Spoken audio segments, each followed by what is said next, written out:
മുസ്ലിങ്ങളായിട്ടുള്ള ആളുകൾ അവർ ടെററിനെതിരെ ഈ വയലൻസിനെതിരെ നിൽക്കുന്നതായിട്ട് നമുക്ക് കാണാൻ സാധിക്കുന്നില്ല നിസാം. പറയൂലോ, അതല്ലേ പ്രശ്നം.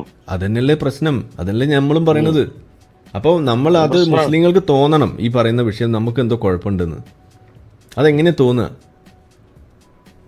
അല്ല, ഞാൻ ആക്ച്വലി ഒരു വിശ്വാസമായിരുന്ന സമയത്ത് എനിക്ക് ഈ ഹമാസിനോടോ അല്ലെങ്കിൽ ഈ വക കാര്യങ്ങളോടൊന്നും വലിയ താല്പര്യമൊന്നും ഇല്ലായിരുന്നു. ഞാൻ അങ്ങനെ അതിനെ കൊണ്ട് എല്ലാ മുസ്ലിങ്ങളും അങ്ങനെയാണെന്ന് നമുക്ക് പറയാൻ പറ്റൂല, അത് വേറെ കാര്യം. ഉം. പിന്നെ ഈ കമ്മ്യൂണിസ്റ്റിന്റെ കാര്യം പറയട്ടെ. അതായത് ആരിഫ, ഉം. ഈ കമ്മ്യൂണിസ്റ്റിനെ പറ്റിട്ട് ഇങ്ങനെ ഭയങ്കരമായിട്ട് പറയണല്ലേ. ഉം. നമ്മളെ നാട്ടിൽ കമ്മ്യൂണിസ്റ്റ് ഭരണമൊന്നുമില്ല, അതില്ല, അത് ഒന്നാമത്. തുണ്ട് മാത്രമേ ഉള്ളൂ, ഓക്കെ.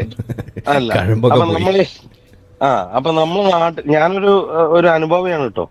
അപ്പൊ അത് ശരി. നമ്മളെ അതെ.